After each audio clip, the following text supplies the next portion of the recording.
નગરપાલિકામાં વિકાસના રૂપાળા નામ હેઠળ 500 જેટલા લોકોના માથેથી છત છીનવાય તેવી પરિસ્થિતિ ઊભી થઈ છે। પાલિકાએ નોટિસ આપી તે લોકોને જગ્યા ખાલી કરવાની સૂચના આપી છે।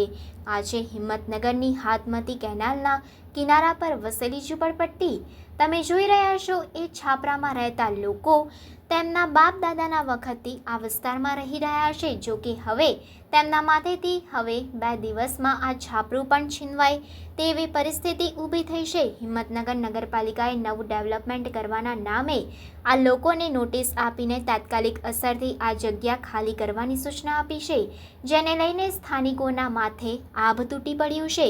વર્ષો પહેલા હિંમતનગર શહેરને રળિયામણું બનાવવા માટે હિંમતનગર ખાતે કેનાલ ફ્રન્ટના નામે અનેકો લોકોને ઘર બાર વગરના કરાયા હતા। ત્યારે આ વાતના 10 વર્ષ બાદ ફરીવાર આવા સ્લમ વિસ્તારના રહીશો ફરીથી નોંધારા થાય તેવી પરિસ્થિતિ ઊભી થઈ છે। આ વિસ્તારમાં હાલમાં કેટલીક મહિલાઓ ગર્ભવતી છે તો કેટલાકને બાળકો થઈ માત્ર 2 જ દિવસ થયા છે, તો સામે એક્સિડન્ટના ભોગ બનેલી મહિલા પણ સારવાર લઈ રહી છે। ત્યારે આવા શિયાળામાં આ લોકો ક્યાં જાય તે મોટો યક્ષ પ્રશ્ન આ લોકો માટે સર્જાયો છે।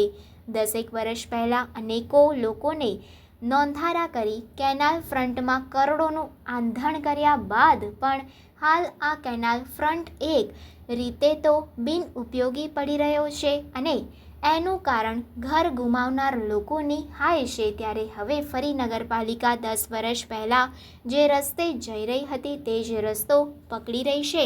અહીંયા અમારે કમસે કમ 60-70 વર્ષ થઈ ગયા રહેવાના। પાકા મકાન હતા બધાના। પાકા મકાનથી અમને આપ્યા હતા ખરી ઘર, પણ અમુકને ઘર આપ્યા છે ને અમુકને નથી આપ્યા। બધાના ભાઈ અહીંયાના સાપરાના કાગળિયા બી પડ્યા છે, જે રહેતા હતા ને એના કાગળિયા બી પડ્યા છે, બધા દસ્તાવેજ પડ્યા છે, બધા કોઈ અડધાને નથી આપ્યા। અત્યારે ઝૂંપડા અત્યારે હતા એ ઘરમાં રહે છે અને જેને નથી એ ઝૂંપડામાં રહેશે। બધા ઝૂંપડા મૂકીને અત્યારે ક્યાં જઈએ અમે? હતા એમના ઘર એ રહેવા જતા રહેશે, પણ બીજા ક્યાં રહેવા જશે? કેટલા દિવસ માટે આવવાનું કીધું? કાલ 2 દિવસની વોર્નિંગ આલી જાય રવિવાર ને કાલ સોમવાર 2 દિવસની નોટિસ આપી છે કે અત્યારે બાળ બચ્ચા ક્યાં ઠંડીમાં લઈને જઈએ। સરકારે લાભ કોઈ આપ્યો નથી। આપ્યા છે એ રહેશે, નહીં આપ્યા એ ક્યાં જશે?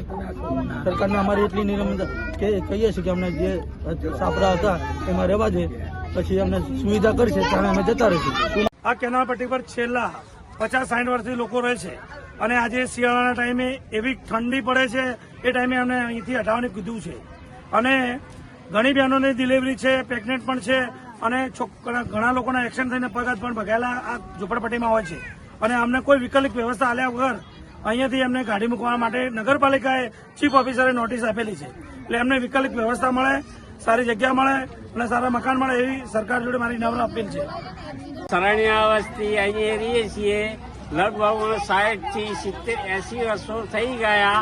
કોઈ આ ઓબાની લાઈનો હતી, કોઈ આ વસ્તી નહોતી, કોઈ શારદા કુંભમાં વસ્તી નહોતી અને કોંગ્રેસે અમને જમીન આપી હતી માપીને કોર્ટે, તો અમે છાપરા બનાયા, આના બનાયા, સ્મશાન ખાતું હતું, સ્મશાન ખાતાને અમે પૂરું કરીને જમીન અમે માપીને આના કરી, બીજું ત્રીજું કરી, તો આજે તમે લોકો અમને વસાયા છે ને અમને વસાઈને તમે કાઢો છો તો અમારે જવું ક્યાં સાહેબ? અમારા બાલ બચ્ચા આજે શિયાળો આવ્યો, અમે ઠંડીના ક્યાં રહીએ ક્યાં ના રહીએ? અમને કોઈ મકાનો નથી મળી, વ્યવસ્થા નહીં મળી, તો અમારા બાલ બચ્ચો લઈને અમે ક્યાં જઈએ સાહેબ? આજે 80-90 વર્ષ થઈ ગયા આ જમીન ઉપર અમને, તો અમારો કોઈ મનાપાત આવ્યો નથી અને વર્ષોના વર્ષો નીકળી ગયા, ગઈડિયાના ગઈડિયા અહીંયા મારી ગયા અને સાહેબ અમે આવા પાછળની પ્રજા અમે ક્યાં જઈએ સાહેબ? આ વિનંતી છે અમારી। સરાણીયા મોદીભાઈ વાવાભાઈ। અમે કેટલા વર્ષોથી આવ્યા અને અત્યારે પાડું કરે અને ચા જઈને કાઢે, ચા રહેવાનું, અમારે ચા રહેવાનું અત્યારે તો અમને કઈ જગ્યા તો દેખાડ્યું કે ના દેખાડ્યું? દેખાડ્યું કે ના દેખાડ્યું કે ભાઈ આ જગ્યાએ તમે પડે રહ્યો, આ તમારું લેવો અને હાંસો નથી થતું?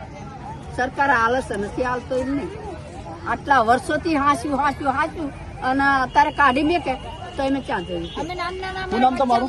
મારું નામ કમલ.